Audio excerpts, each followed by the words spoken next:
नमस्कार, मैं हूं आपके साथ मेनका चौधरी। बात कर लेते हैं बीजेपी सांसद निशिकांत दुबे की। उनकी मुश्किलें बढ़ती ही जा रही हैं। अब निशिकांत दुबे का भविष्य क्या होगा, इसे लेकर कयास लगाए जा रहे हैं। उनके बयान से पार्टी ने पहले ही किनारा कर लिया था। उस बयान से जिसमें निशिकांत दुबे ने सुप्रीम कोर्ट और सीजेआई पर टिप्पणी की थी। सबसे पहले पार्टी की ओर से ही राष्ट्रीय अध्यक्ष जेपी नड्डा ने सोशल मीडिया साइट पर बयान को खारिज किया और कहा कि ये उनका निजी बयान है। पार्टी का इस बयान से कोई लेना देना नहीं है। पार्टी हमेशा से ही न्यायपालिका का सम्मान करती है और अदालत के फैसलों का सम्मान करती है, मानती है। अब इसी बयान को लेकर निशिकांत दुबे के खिलाफ अवमानना के मामले में कार्रवाई किए जाने की मांग की जा रही है और ये मांग सुप्रीम कोर्ट तक पहुंच गई है।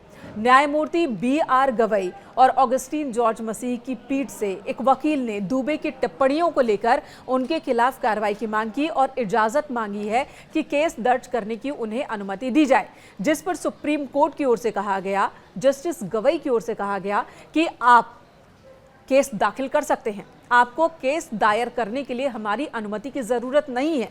पीठ ने कहा कि याचिकाकर्ता को मामले में अटॉर्नी जनरल से मंजूरी की जरूरत है, हमारी रजामंदी की जरूरत नहीं है, हमारे आदेश की जरूरत नहीं है। दुबे ने सीजेआई पर क्या टिप्पणी की थी, ये भी आपको बता दें। निशिकांत दुबे ने शनिवार को सुप्रीम कोर्ट पर निशाना साधा था और सुप्रीम कोर्ट पर निशाना साधते हुए कहा था कि अगर सुप्रीम कोर्ट को कानून बनाना है तो संसद और राज्य विधानसभाओं को बंद कर देना चाहिए। उन्होंने सीजेआई खन्ना पर भी कटाक्ष किया था और उन्हें देश में गृह युद्धों के लिए जिम्मेदार तक ठहरा दिया था। इस मामले को लेकर बवाल हुआ। विपक्ष के निशाने पर बीजेपी और बीजेपी सांसद निशिकांत दुबे दोनों आ गए। दरअसल ये पूरा मामला जुड़ा हुआ है वक्फ संशोधन कानून से।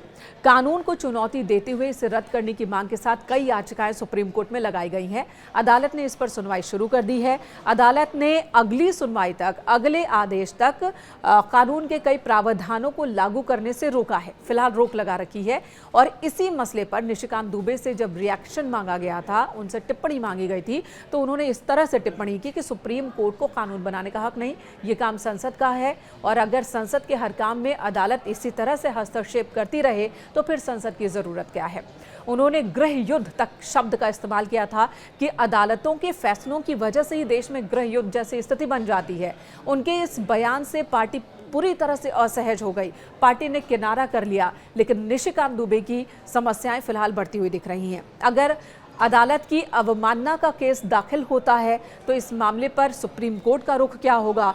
सुप्रीम कोर्ट क्या उन्हें कोई सजा का ऐलान करती है या फिर बढ़ते विवाद की वजह से पार्टी उनके खिलाफ कोई फैसला ले सकती है, कोई कदम उठा सकती है? फिलहाल ये देखने वाली बात होगी।